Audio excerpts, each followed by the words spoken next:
chemin de la liberté. Peut-on rendre ses parents fiers de soi sans être soi-même heureux? Le bonheur de nos enfants est-il plus important que le nôtre? Une vie devrait-elle se résumer à réaliser le rêve d'un parent?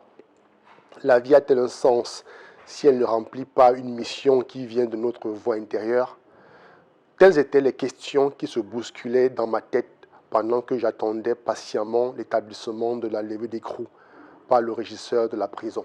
Alors, je m'appelle Francis Herrette, je suis coach professionnel de vie et d'entreprise et depuis quelque temps, je suis auteur-éditeur.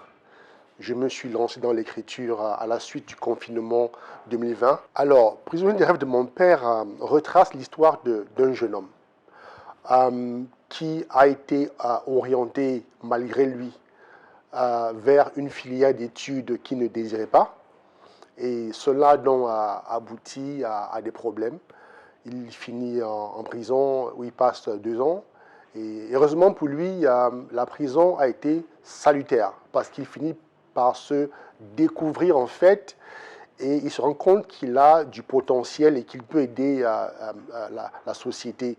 Et donc, au sortir de la prison, il décide d'aller voir un coach de vie professionnelle pour l'aider à aller à la conquête de son destin. Alors, il y a 2 choses fondamentales qui m'ont inspiré. En tant que coach professionnel de vie, je rencontre de plus en plus des personnes qui viennent me voir parce qu'elles veulent donner un sens à leur vie. Et donc, l'histoire de Raphaël n'est pas la seule histoire que j'ai pu vivre en tant que coach. Et donc, il y a beaucoup de cas comme ça, comme Raphaël. Et j'ai donc décidé de rendre compte de celle de Raphaël afin de donner aux gens, afin de donner au public des outils pour pouvoir tirer parti de leur orientation, pour pouvoir mieux s'orienter. Également aux parents qui sont parfois tentés d'obliger leurs enfants à faire des filières pour lesquelles ils n'ont aucun talent ni passion, de pouvoir réfléchir par 2 fois et de donner l'occasion à l'enfant de pouvoir décider. Alors, il y a 2 messages assez forts. Le premier message, c'est à l'endroit des parents.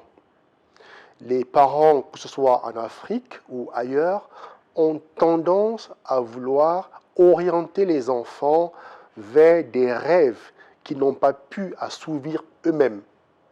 Conséquence, on a des enfants et on choisit le métier qui va avec eux. On va avoir un commissaire de police, on va avoir un avocat, on va avoir un enseignant, sans toutefois se rassurer si l'enfant a vraiment les compétences ou s'il a la passion pour ce à quoi nous pensons. Et la deuxième chose, c'est les parents. Le parent est responsable de l'enfant. Le parent doit pouvoir aux besoins de l'enfant, mais le parent ne doit pas faire de son enfant un clone. L'enfant n'est pas un démembrement du parent.